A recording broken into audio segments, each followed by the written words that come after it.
Operation Sindoor தொடர்கிறது என்றும் பாகிஸ்தானுடன் தற்காலிக போர் நிறுத்தமே மேற்கொள்ளப்பட்டுள்ளது என்றும் ராணுவத்தின் தலைமை தளபதி கூறியுள்ளது பரபரப்பை ஏற்படுத்தியது.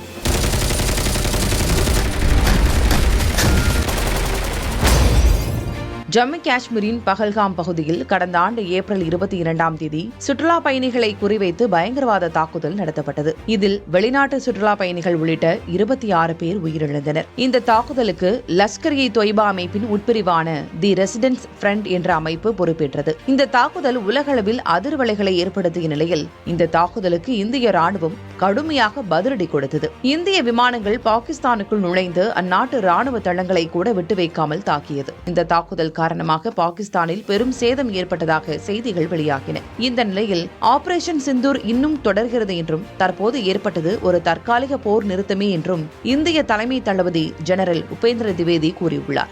ANI செய்தி நிறுவனத்திடம் பேசிய அவர், புதிய ராணுவ நடவடிக்கைக்கு தரைப்படை மட்டுமல்லாமல் விமானப்படை மற்றும் கடற்படையும் தயாராக உள்ளன என்றும் தற்போது முப்படைகளுக்குள்ளும் நமது ஒருங்கிணைப்பை மேம்படுத்துவதிலும் அடுத்த போருக்கு நம்மை தயார்படுத்துவதிலும் கவனம் செலுத்துகிறோம் என்றும் கூறினார். மேலும் ஆபரேஷன் சிந்தூர் 2.0 நடந்தால் இந்திய ராணுவத்தின் முப்படைகளும் அதற்கு நன்கு தயாராகி வருகிறது என்றும் அப்படி ஒரு நிகழ்வு நடந்தால் நமது நாடு போரில் வெற்றி பெறும் என்றும் நான் உங்களுக்கு உறுதியளிக்கிறேன் என கூறினார்.